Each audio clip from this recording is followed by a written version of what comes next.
මේ රීඩින් එක ඔයා දකින්නේ අහම්බෙන්නේ. මේ වෙලාවේ ඔයා දැනගන්න ඕන දෙයක් මේ රීඩින් එකෙන් කියවෙනවා.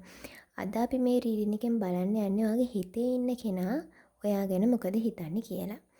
ඒකට මම කාඩ් 3ක් අරන් තිනවා. පළවෙනි කාඩ් එක Queen of Swords. ඒක රිවර්ස් අතට ඇවිල්ලා තියෙන්නේ. Six of Swords, Ten of Cup. මුලින්ම මම කියන්න ඕනේ මේක ජෙනරල් රීඩින් එකක්. ඒ හින්දා ඔයාට රෙසිනේට් වෙන ටික විතරක් ගන්න. මේ කාඩ් දිහා බැලුවාම මට පේන විදිහට ඔයාලා දෙන්න කමියුනිකේෂන් එකේ ලොකු අවුලක් වෙලා තියෙනවා.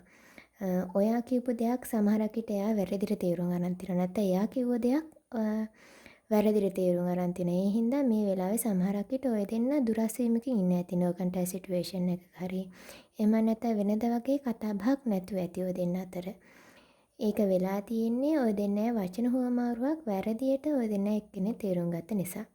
හැබැයි එයාට ඕනි මේ දේවල් විසඳගෙන ඉස්සරහට යන්න.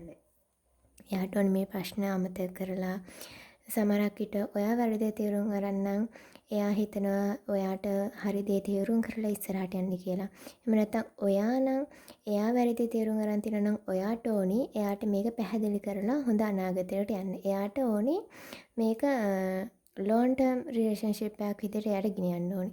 එයාට ඔයත් එක්ක පවුලක් හැටියට එකට ඉන්න ඕනි. දීර්ඝකාලීන කනෙක්ෂන් එකක් තමයි එයාට ඔයත් එක්ක ගෙනියන්න ඕනි. ඒ දේට එයාට මේ ප්‍රශ්නේ විසඳගන්න සමහරක් විට එයා දැනටත් ඔයාව කන්ටැක්ට් කරගන්න නැති නැත්නම් එයා ඔයාව කන්ටැක්ට් කරගත්තොත් ඔයා වුණත් කලින් වෙච්ච දේවල් ගැන හිතා එයාට දොස් කියන්නේ නැතුව එයා කියන්න හදන දේ තේරුම් ගන්න.